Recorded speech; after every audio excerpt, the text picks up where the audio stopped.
राधे राधे।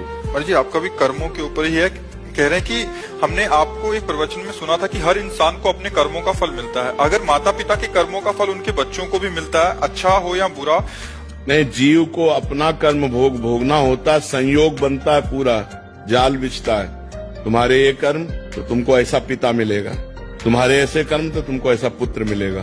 वो कर्म का पूरा विधान मिलाया जाता है और पूरा परिवार बनता है उस जाल में।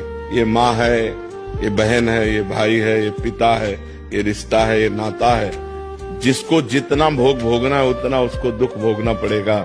कर्म सबके उसमें मिलित होते हैं, तभी वो आकर उनका पुत्र बनता है, तभी उनकी माँ बनती, तभी उनका पिता बनता है। ऐसा नहीं कि केवल एक व्यक्ति का कर्म पूरे परिवार को दुख दे रहा है, नहीं, उसके भी कर्म उसमें जुड़े हुए हैं। पिता का पाप कर्म ऐसे पापी पुत्र को जन्म देगा जो जन्म से लेकर के मरण तक उसको नाना प्रकार के दुख ही दुख देगा।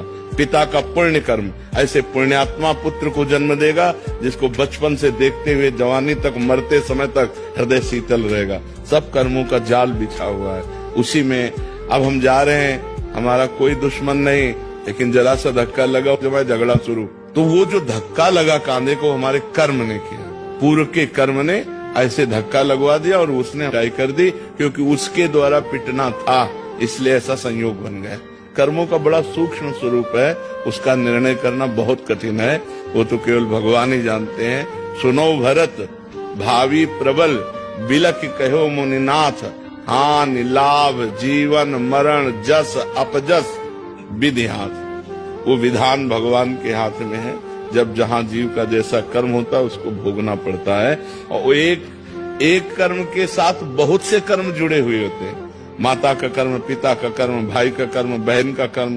तो अब एक ने गलती की और सबको दुखी होना पड़ा, उनको अपने अपने कर्मों का फल भोगना पड़ रहा है, क्योंकि वो ऐसा ही कर्म करेगा कि पूरा परिवार जले।